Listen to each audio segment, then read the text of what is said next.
দোকানদার বিশ্বাস করে আমাকে তার ক্যাশে বসায়, আমি না বলে কিছু টাকা সরাই, এখন ফেরত দিতে চাই, কিন্তু তাকে বলে দিলে ফিতনা হবে, করণীয় কি?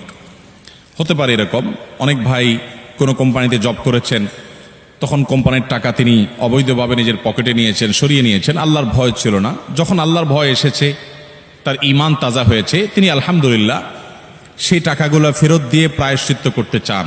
এটা কি অ্যাপ্রিসিয়েট এবং অভিবাদন করার উপযুক্ত কিনা বলেন? এটা ভালো কাজ না?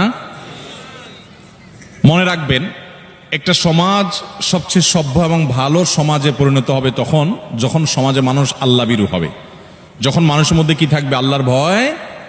কদিন আগে আপনারা বিভিন্ন জাতীয় দৈনিকে দেখেছেন, একজন ভদ্রলোক বয়সে বেশ অনেক বৃদ্ধ হয়ে গেছেন, তিনি রেলওয়েতে চাকরি করেছেন এবং রেলের বহু ফাঁকি ঝুঁকি দিয়েছেন, টাকা পয়সা অনেক সময় তিনি বিভিন্ন জায়গায় চড়েছেন, টিকিটের টাকা দেন নাই, বিনা টিকিটে ভ্রমণ করেছেন, ইত্যাদি ইত্যাদি। পরবর্তী তিনি রেল কর্তৃপক্ষের সাথে সাক্ষাৎ করে দেখা করে তার সকল টাকার আনুমানিক সর্বোচ্চ এর বেশি হবে না এরকম একটা ফিগার তিনি সরকারি ঘরে জমা দেওয়ার জন্য হাজির হয়েছেন। তার ভিতরে এই চেতনা আসার একমাত্র কারণ হলো আল্লাহর ভয়, আল্লাহর ভয় ছাড়া আর কিছু। অতএব যদি কারোর এরকম বোধোদয় হয়, সে সৌভাগ্যবান যে মৃত্যুর আগে আগে সে নিজেকে শুধরাবার সুযোগ পেয়েছে, আলহামদুলিল্লাহ।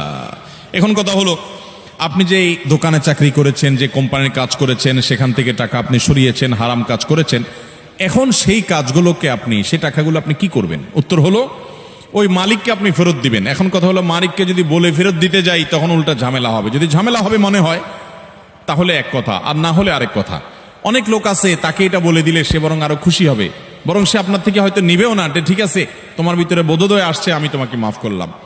আর যদি বলে দিলে আপনার ইতস্তত বোধ হয়, তাহলে আপনি বলে দেওয়ার দরকার নাই, যে কোনোভাবে তার অ্যাকাউন্টে টাকাটা পাঠিয়ে দেন, তার বিকাশ নম্বরে টাকাটা ঢুকায় দেন, এটা খামে করে দিয়ে বলেন এটা আপনার পাওনা টাকা, কিসের টাকা এত কথা জিজ্ঞেস করেন না, এটা আপনি পাবেন, বাস রেখে দেন। বিভিন্নভাবে তার অ্যাকাউন্টে যে কোনোভাবে টাকাটা ঢুকাই দিলে আপনি দায়মুক্ত হবেন। আর যদি ওই লোককে খুঁজে পাওয়া না যায়, তাহলে তার পক্ষ থেকে দান করে দিবেন।